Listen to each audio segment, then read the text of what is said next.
Hello বন্ধুরা, good evening. সবাই কেমন আছো? আশা করছি ভালো আছো। এখানে নিয়েছি আমি আলু, মটরশুঁটি, টমেটো, পেঁয়াজ একসাথে করে বানাবো।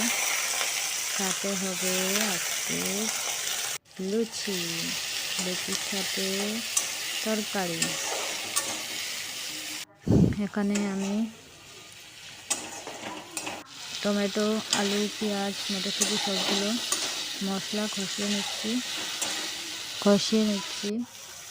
তো তারপরে এখানে আমি কষার পর ঝোল দিয়ে দিয়েছি, একটু ধনেপাতা দিয়েছি। তরকারিটা প্রায় হয়ে গেল। ফুলকো ফুলকো লুচি আর তরকারি খেতে কার না ভালো লাগে।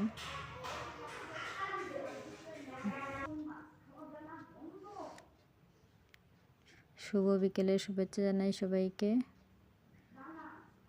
কেমন আছো বন্ধুরা? তোমরা সবাই কমেন্টে বলবে। Tata, bye bye.